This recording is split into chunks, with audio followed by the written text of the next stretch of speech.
지난주에 우리 그 노예 서울 풍로에 몇몇 그 어른들과 함께 식사를 하게 됐어요. 이 식사를 하는 중에 한결같이 다 이 모든 어른들이 우리 노예 교회가 속해 있는 상계시찰, 여러분이 잘 알고 있어. 우리 교회와 옛날에 이웃교회였던 그 세원교회에 대해서 다 염려를 하시더라고요. 아, 교회가 큰일 났다. 그 세원교회는 원래 세문안교회 100주년 기념교회로 그 교회가 세워진 교회거든요. 그래서 그 교회 창립 연도나 우리 교회와 비슷하고 같은 동네에서 뭐 수십 년 함께 우리 옛날에 우리 교회와 함께 체육대회도 하고 이렇게 지냈던 교회인데, 이제 그 교회에 대해서 그 모든 노예 어른들이 막 걱정을 해요. 그래서 왜 그런가 물어봤더니 그 교회 장로님하고 목사님하고 사이가 아주 안 좋아져서 갈등이 아주 막 커져서 목사님이 목회를 도저히 못 하시겠다고 그런다. 그래서 아니, 근데 그 교회가 참 평안하고, 교회가 큰 교회는 아니지만 노예에서 가장 모범된 교회였거든요. 그래서 왜 그런가 그랬더니 그 얘기를 듣고 제가 웃었어요. 뭐 저만 웃는 게 아니라 옆에 있는 다른 목사님도 다 웃었어요. 왜냐면 너무 사소한 일로 인해서 이 사태가 커진 거예요. 그 무슨 일 때문이냐? 뭐 교회 입구에 뭐 조그만 소품들을 걸어 놓느냐 마느냐. 아, 이거 걸어 놓으면 어떻고 안 걸어 놓으면 어때요? 뭐 그런 것 때문에 목사님하고 장로님하고 갈등이 생겼다는 거예요. 아, 우리 교회, 나는 우리 교회 이제 TV 방송으로 우리 교회 예배 상황을 봅니다만은, 보면은 우리 교회 뭐 성가대 얼마나 멋져요. 아름답고. 근데 뭐 성가대 숫자가 이렇게 작으려면 성가대를 폐지하자. 그래도 해야 된다. 이런 문제. 아, 그건 그렇잖아요? 아무 문제도 아닌데, 그런 문제 가지고 이게 사태가 커져가지고 그런 교회에 큰 어려운 문제가 봉착했다. 그래서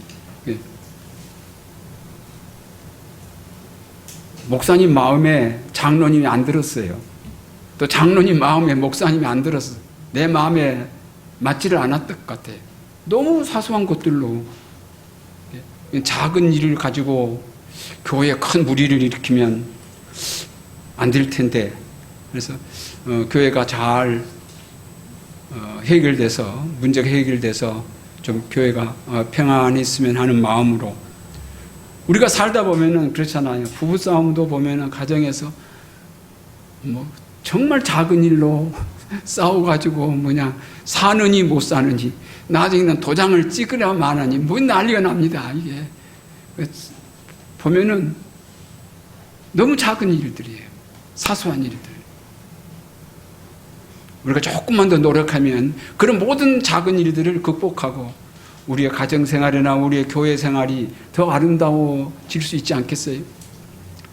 제가 1970년대 신학교 2학년 때에 우리나라에 큰 붐이 일어났던 학문이 하나 있어요.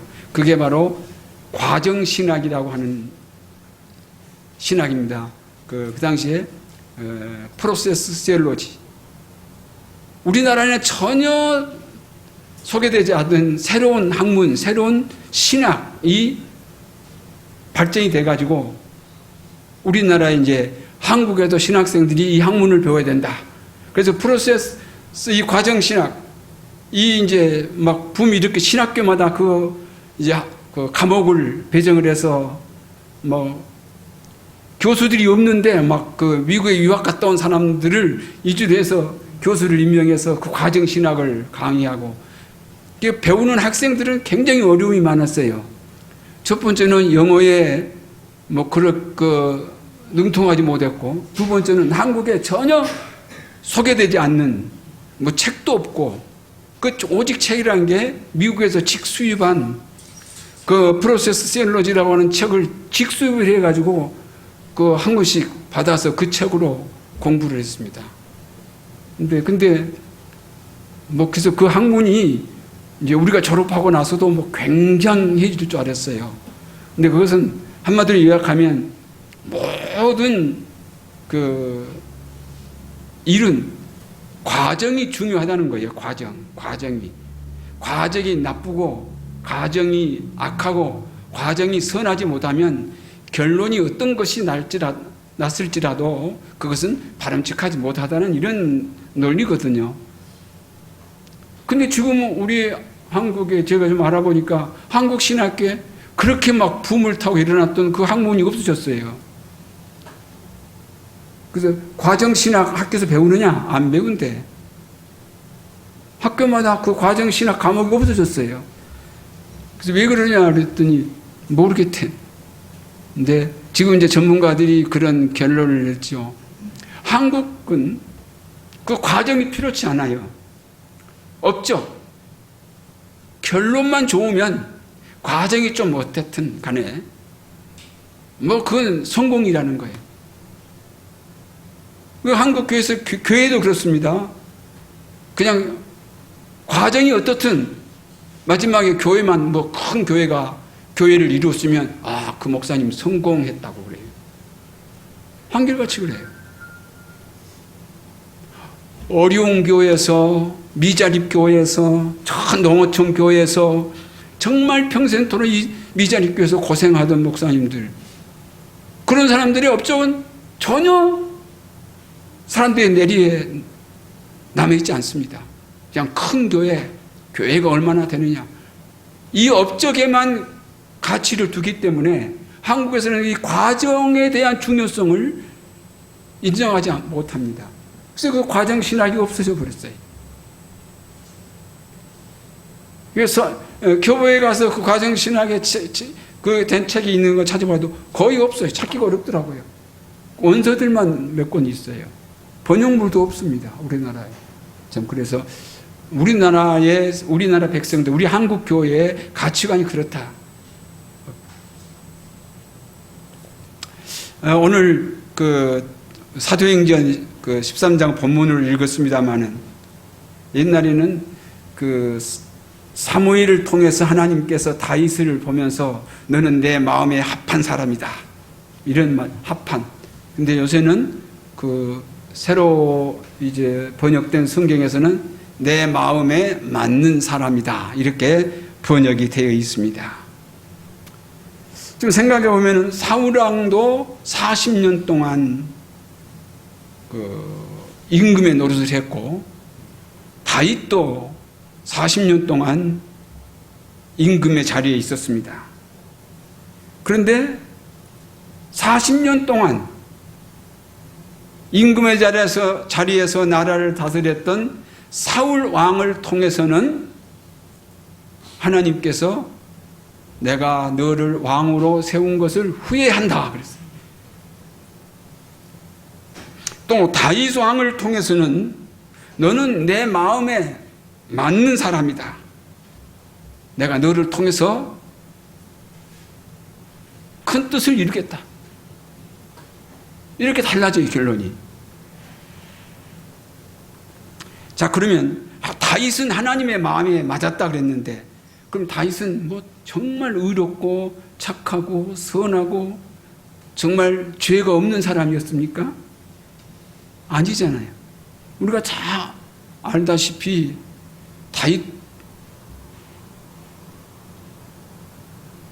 엄청난 죄 속에 살았던 사람이에요. 그럼에도 불구하고 하나님께서는 다윗을 내 마음에 맞는 사람이다 그랬어요.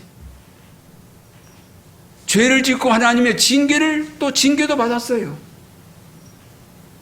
그럼에도 불구하고 하나님은 다윗을 향해서 너는 내 마음에 맞는 사람이다 이렇게 말씀하셨단 말이에요. 자, 사무엘상 16장 12절 한번 띄워주시겠습니까? 한번 읽어보시겠습니다. 자, 시작. 이에 사람을 보여 그를 데려오매 그의 빛이 붉고 눈이 빼어나고 얼굴이 아름답더라.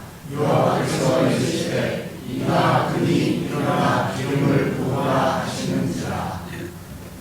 저는 이 말씀을 묵상을 하면서 다른 목사님들 또 다른 성서학자들은 이 말씀을 어떻게 해석했는가를 좀 봤습니다. 봤더니 그랬어요. 사무엘이 다윗을 보는 순간 그의 빛이 붉고 빛이 붉다. 얼굴이 벌겋다는 얘기입니다. 이것은 천진난만한 앳된 모습을 말한다. 그렇게 해석을 했습니다.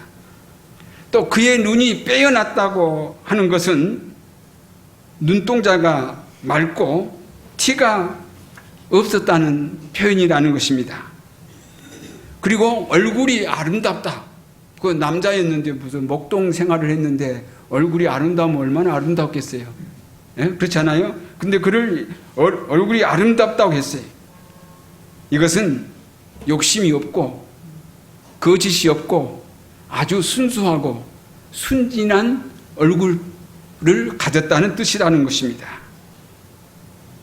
다윗은 그렇게 때묻지 않는 순수한 얼굴을 가졌던 사람인 것 같아요. 그를 보는 순간 하나님께서는 사무엘을 통해서 말씀하시기를 저는 내 마음에 맞는 사람이다. 내 마음에 맞는 사람이다. 하나님 마음에 들었던 사람이. 우리가 이런 사람, 그 거짓과 무슨 어떤 술수와 악이 없는 이런 얼굴 모습을 가진 사람이라면 그 바람이 대표적인 것이 다윗인데, 그가 아까 우리가 읽었던 11절 말씀 한번 떼주시겠습니까? 11절 한번 읽어보겠습니다. 시작. 또 사무엘이 이새에게 이르되 내 아들들이 다 어디 있느냐. 이새가 이르되 아직 막내가 남았는데 그는 양을 지키나이다. 사무엘이 이새에게 이르되 사람을 보내어 그를 데려오라. 그가 여기 오기까지는 내가 식사자리에 앉지 아니하겠노라. 이새의 아들들이 다 지금 손님 사무엘이 온 가운데 다 이렇게 식사 자리에 모였는데 아들 하나가 없는 거예요. 그 사무엘이 알고 다윗을 찾아요. 네 아들이 다 여기 있느냐? 아니다. 막내가 지금 저기 들에서 양을 치고 있다. 그러니까 사무엘이 그를 빨리 데리고 오느라. 그가 오기까지는 내가 오늘 이 식사하지 않겠다. 그런 말씀이에요. 다윗이 그런 사람이었다. 다윗도 그 당시에 철이 어느 정도 들어있으니까 집에 사무엘이라고 하는 훌륭한 하나님의 사람이 우리 집에 오신다는데 나도 가서 인사드리고 싶고 나도 가서 만나고 싶고 나도 그분과 함께 앉아서 식사하고 싶고 얼마나 그런 마음이 없었겠어요? 다윗도 그런 마음이 막 굴뚝 같았겠지요. 그런데 다른 형들이 다 가서 집에 가서 그분을 만나겠다는데 그럼 양을 누가 지키는 겁니까? 이 들녘에서 이 양들을 버릴 수는 없잖아요. 그 다윗이 내가 지키겠다. 형님들은 다 가셔서 식사하시고 손님도 만나 뵙고 인사도 드리고 그러십시오. 내가 양을 지키겠습니다. 다윗의 충성스러운 모습을 여기서 우리가 읽어볼 수 있다 그 말입니다. 아름답지 않아요? 아마 이런 모습이 그 다윗의 진심이었기 때문에 하나님은 그가 나중에 어떤 죄를 저질렀을지라도 그의 본심, 이런 충성스러운 마음을 보시고 저는 내 마음에 맞는 사람이다. 이렇게 말씀하셨을 거예요. 여러분, 교회에서 좀 충성한다, 교회에서 봉사한다, 헌신한다, 이런 얘기들을 많이 하잖아요. 근데 우리가 교회에서, 여러분 교회에서 생활하면 첫 번째가 뭐냐면은 목사님 마음이 맞아야 돼. 그래 교회가 편안하지. 뭐 충성한다고 한답시고 그냥 목사님이 싫어하는 일, 목사님이 계획하지 않는 일만 혼자서 저질러 놓으면 우리가 그 사고가 되는 거예요. 예? 목사님 마음에 맞게 교회에서 생활해야 했습니다. 근데 우리 마음에는 세 가지가 있어요. 우리 마음은 초심, 열심, 뒷심이 있습니다. 다 마음이에요. 사람들이 보통 초심은 좋습니다. 내가 이렇게 해버리라. 근데는 또 어떤 사람들은 열심도 있어요. 예? 뭐 열을 냅니다. 중요한 것은 뒷심이에요. 금방 지쳐버려. 금방 뭐 그냥 피곤해하고. 제가 나이가 들어보니까 제일 어려운 게 뒷심이 없어. 왜냐면 조금만 뭐 운동을 해야 되겠다. 운동을 하면 그러면 금방 지쳐가지고요. 그 다음날은 하루 종일 누워 있어야 돼. 아, 이게 힘들더라고요. 뒷심이 없어. 응? 왜 그런가 했더니 이 에너지가 부족한 거죠. 영양이 부족한 거고 근육이 없는 거예요. 근육이 다 빠져버려가지고. 네, 평소에 우리가 뒷심을 가지고 끝까지 충성하고 끝까지 최선을 다하고 끝까지 하나님의 일에 최선을 다하는 그런 성도가 되려면 여러분들 평소에 영의 에너지를 많이 보충해야 됩니다. 끊임없이 하나님의 말씀을 듣고 배우고 하나님 말씀에 몰두해서 그 영적인 에너지를 내가 많이 받아두면 좀 지쳐도 무슨 일이 나에게 좀 과하게 주어졌을지라도 그 지치지 않아요. 뒷심이 막 더 생겨납니다. 그 마라톤 선수들이 그렇잖아요. 달리면 달릴수록 더 잘 달리는 것 같아. 이거 참 얼마나 아름다워 보여요. 지금 교회 안에서 빨리빨리 지치지 말고 열심까지 냈다가 뒷심 부족해서 어디 갔는지도 모르고 사라져버린 사람들이 있습니다. 뒷심까지 많이 발휘해서. 목사님 마음이 맞는 사람이 하나님 마음에 맞는 거예요. 우리가 쉽게 말하면 뭐 뜻이 어떻고 뭐 과정을 막 불풀 필요는 없습니다.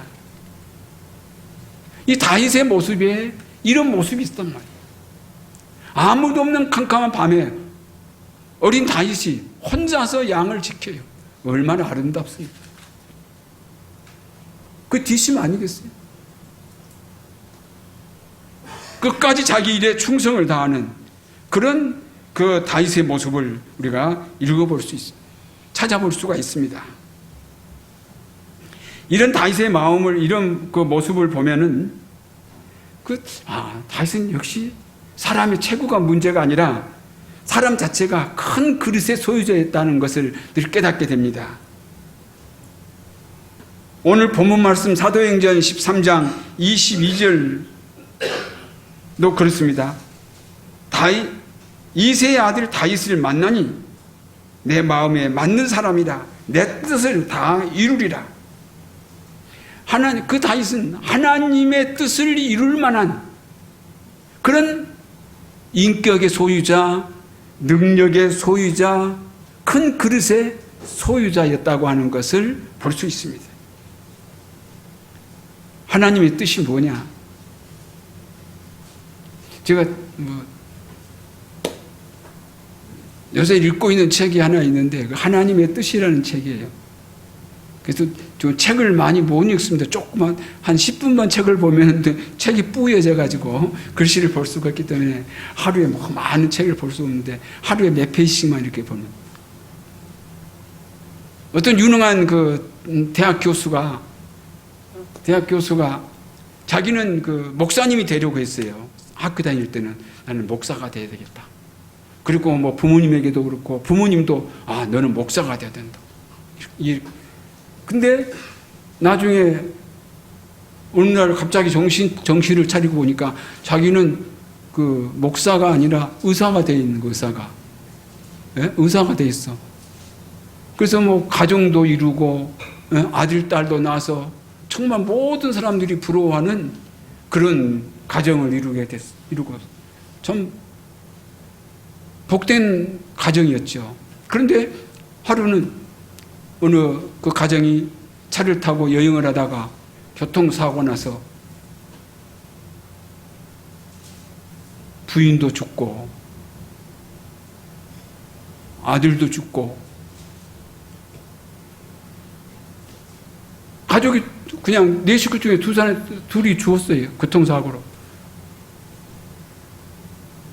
그리고 나서 이 사람이 회의에 빠지는 거예요. 아, 내가 목사가 되려고 했다가 이 의사가 돼가지고 지금까지 이렇게 사는 것이 이게 하나님의 뜻이었을까? 하나님의 뜻이었다면 내가 이런 어려움을 당할 수 있을까? 하나님의 뜻이었다면 내가 이런 고통을 당할 수 있을까? 이게 회의에 빠지게 됩니다. 큰 고통을 당해요. 그러면서 맨날 며칠 하나님 앞에 꿇어 엎드려서 기도하기 시작합니다. 하나님의 뜻이 어디 있습니까? 내가 하나님의 뜻을 정말 어겼다는 얘기입니까? 또 대답이 안 나오는 거예요. 여러분도 그런 상황들을 많이 경험했으리라고 합니다. 이게 하나님의 뜻이에요. 내가 뭔가 하나님의 뜻을 이루지 못했죠.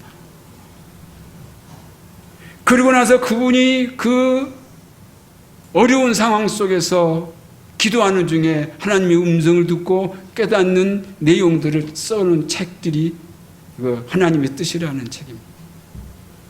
하나님께서 우리에게 역사하시고 당신의 뜻을 펼치실 때는 늘 그 과정에 순간순간 우리에게 역사하시고 우리에게 말씀하시고 순간순간 우리를 인도하시는 거예요. 그리고 나서 결론 내는 것은 하나님께서 다 하나님 뜻으로 인정해 주시는 거예요.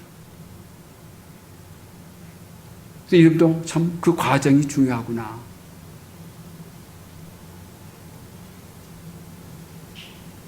그러면서 쓴 책을 그렇게 제가 끝까지 읽지를 못했기 때문에 우리도 또 그런 어려운 상황에 빠질 때가 많아요.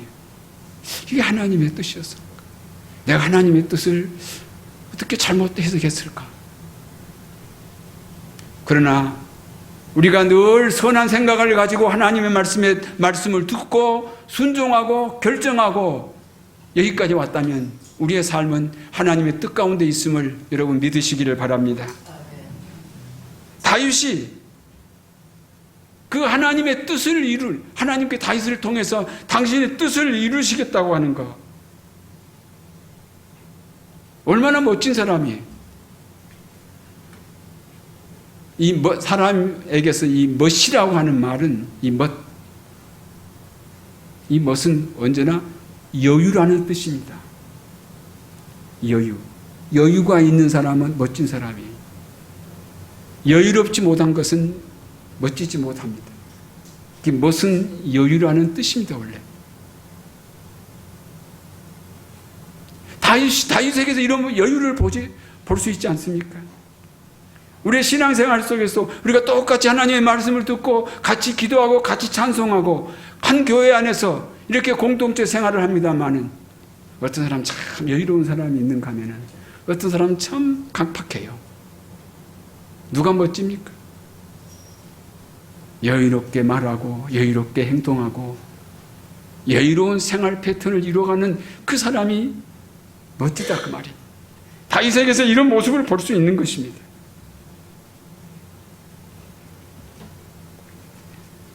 오늘 사무엘상학과 16장 13절도 한번 보시겠습니까? 지금 있네요. 한번 읽어보겠습니다. 시작. 사무엘이 기름을 가져다가 그의 번제에서 그에게 부었더니 이날 이후로 다윗이 여호와의 영에게 크게 한국이니라. 사무엘이 떠나서 라마로 가니라. 그에게 기름을 부었더니 여호와의 영에게 감동되었다. 여러분들 여호와의 영에게 감동되어 본 적이 있습니까?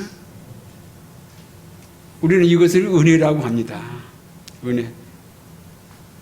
근데 하나님의 말씀을, 목사님도 말씀을 예배 중에 말씀을 듣는 중에 여러분들 마음과 우리의 심령이 뜨거워지는, 이런 소름 끼치는 이런 감동을 여러분 받아보신 적이 있어요? 우리에서 그런 감동이 없다면은 우리의 이 예배 시간은 헛된 시간이 아니겠어요? 하나님의 말씀이 우리에게 들려지는데도 우리의 감동이 오지 않는다. 얼마나 강팍하게.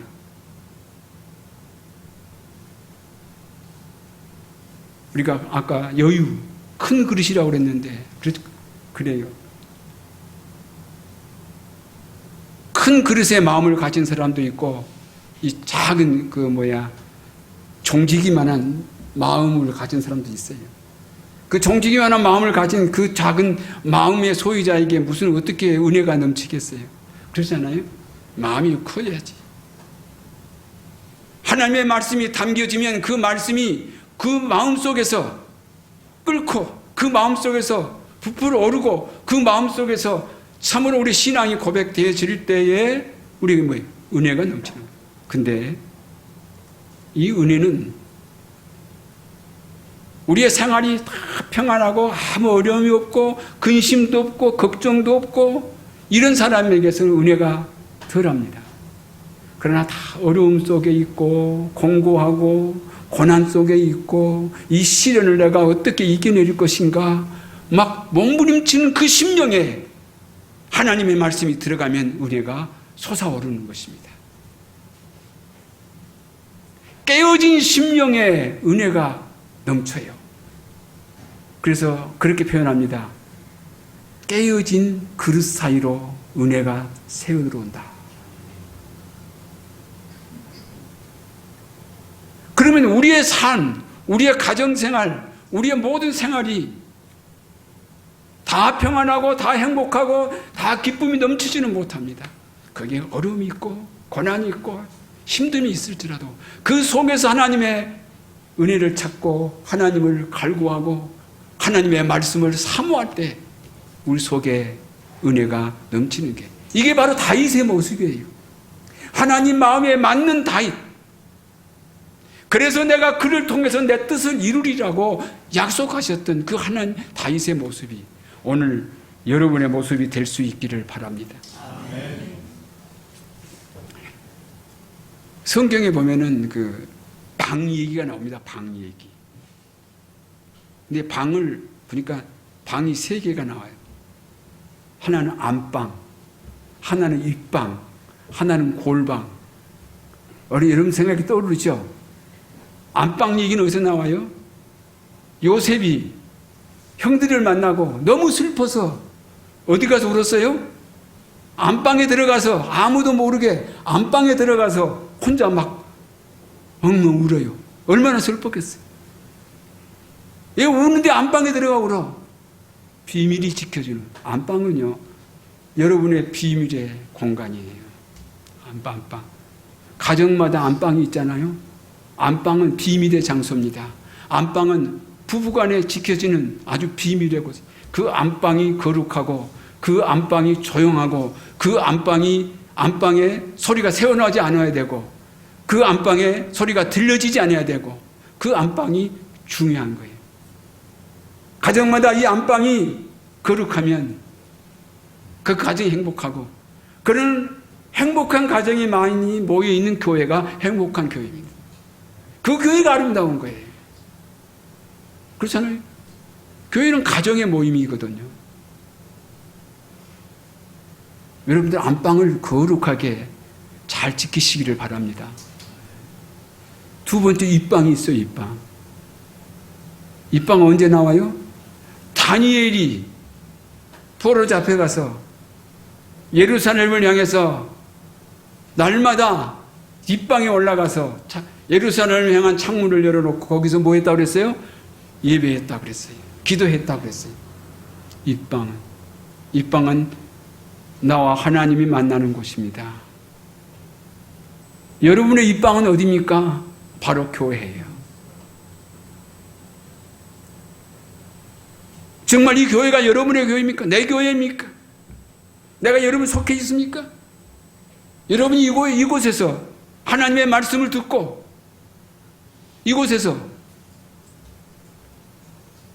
어떤 기도를 드리며 어떤 결단을 하며 어떤 땀을 흘리며 어떤 심령을 토로하고 있습니까? 여러분에게서 입방이 안전해야 여러분의 신앙이 안전해집니다. 그리고 건강한 영혼이 됩니다. 교회가, 여러분, 우리가 교회를 사랑해야 되고 교회를 참 아끼고 교회를 정말 가까이 해야 됩니다. 이거 우리의 입방이에요. 세 번째, 골방. 골방은 우리 예수님께서 골방에 들어가서 기도하셨다 그랬어요. 골방은 나와 하나님만이 아는 나만이, 이거 부부가 아니에요. 안방은 부부 관계입니다. 이 골방은 나와 하나님의 관계예요. 나를 하나님 앞에 내려놓는 그 자리가 골방이에요. 여러분의 삶 속에 나와 하나님의 관계를 이어주는 이 골방이 있어야 돼요. 아무도 아닙니다. 아내도 아니에요. 남편도 아니에요. 아무도 아닌 나와 우리 하나님의 그 관계를 새롭게 해주는 나만의 골방. 여기서 참회가 일어나고 여기서 진정한 하나님의 음성을 들으며 이곳에서 진정한 내 영혼의 깨우침을 얻게 되는 것입니다. 그리고 이 골방도 여러분에게 든든해야 돼요. 확실해야 됩니다. 그래야 우리의 신앙생활이 더 든든하고, 바로 내 모습이 다윗의 모습이요, 다윗의 모습이 바로 여러분의 모습이 되어서 하나님의 뜻을 이루지 않겠습니까? 이게 축복이지 다른 무슨 축복이 있겠습니까?